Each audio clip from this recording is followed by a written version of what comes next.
Think of a memory you're certain you know well, a scene from childhood, a place you once visited. Now ask yourself, do you actually remember the event or just a version of it someone else told you about it? A memory can feel vivid, intimate, even foundational, and still be something inherited rather than lived. Meaning doesn't always appear in the moment. It often arrives later, shaped by repetition, by retelling, and by the stories that slowly gather around an experience.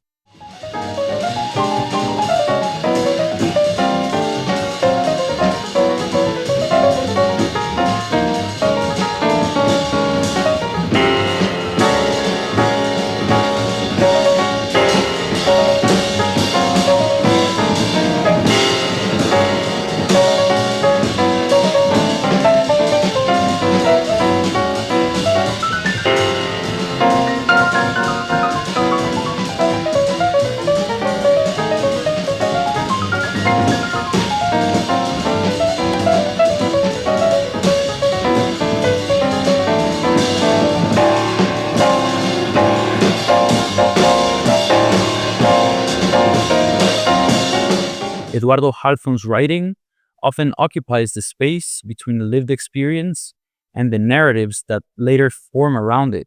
One way to approach his work is to read it through the lens of belated memory, not as meaning fully present at the moment of experience, but as something that emerges retrospectively over time. La memoria individual, ¿no? Mi infancia, eh, pero también la memoria familiar, ¿no? De historias de mis abuelos, las historias de mis padres, y también la memoria colectiva, la memoria de una gente, ¿no? La memoria reciente en Guatemala, ¿no? De la historia reciente en Guatemala, o la memoria del pueblo judío, pero siempre a partir de la memoria que yo trabajo.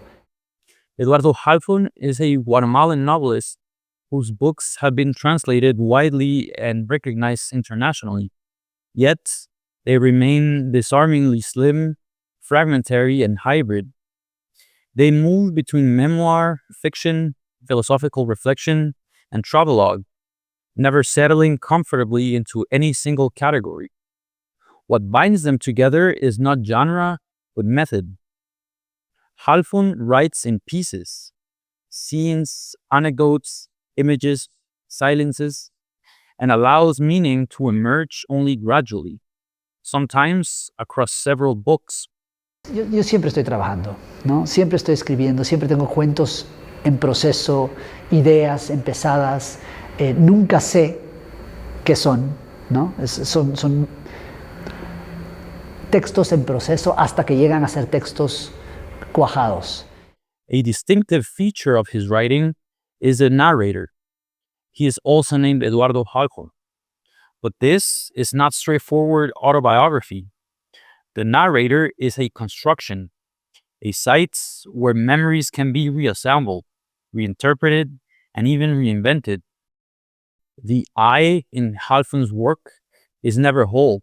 It is already divided, already under revision, already exposed to the instability of recalling a past whose stories reach him through multiple, often contradictory channels. Halfon grew up within a family dispersed across continents. Jewish and Lebanese ancestors, Polish Holocaust survivors, Latin American childhood, American adolescence, with so many incompatible histories, languages, and inherited stories intersecting, the past does not arrive to him in a single coherent thread. It comes instead as fragments, partial accounts, rumors, on the quiet weight of silence. His books do not pretend to mend these fractures. They examine the experience of living inside them. This is where psychoanalysis becomes a useful way of understanding the structure of his writing. Freud argued that memory is rarely immediate. A childhood event often acquires its emotional charge only later, when another moment reawakens it.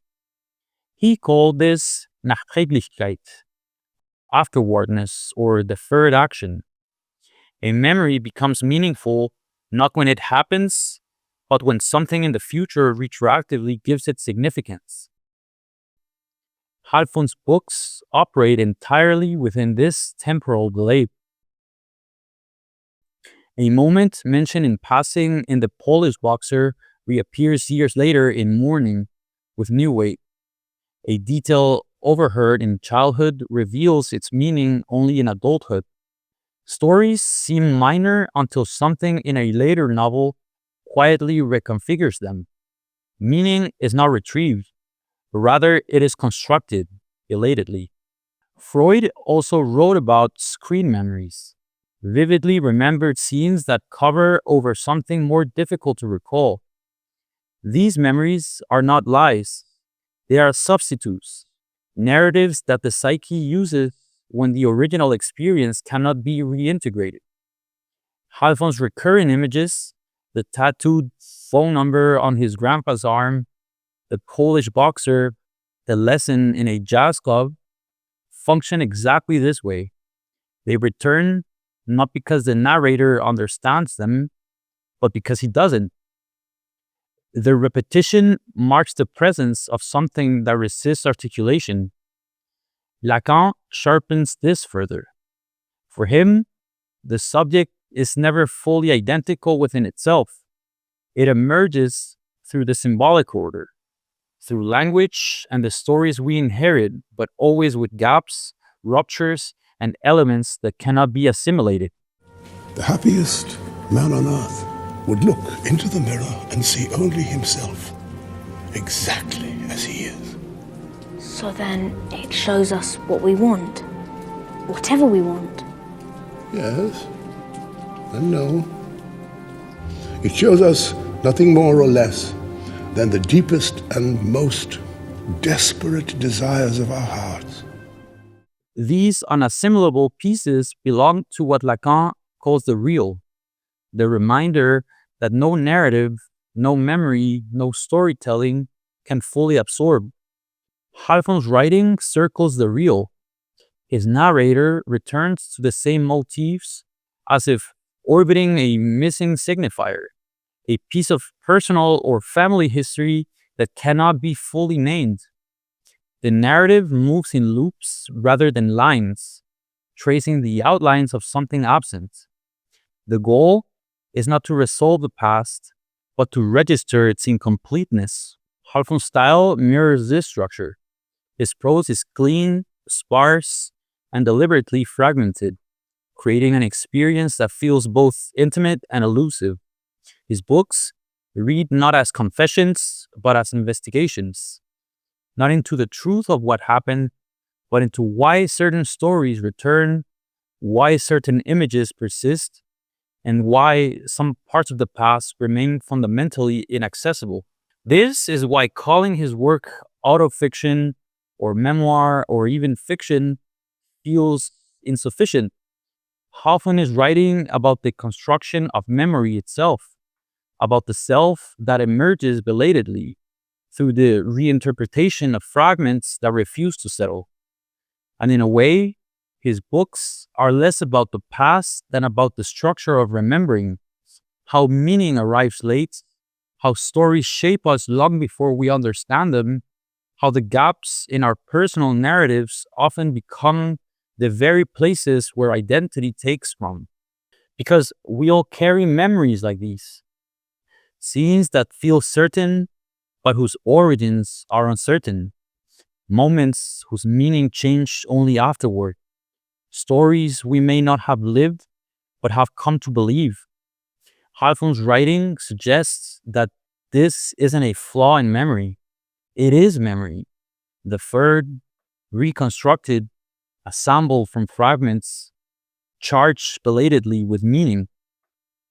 So here's the question his work quietly leaves us with. What do you think you remember? And what have you only been told?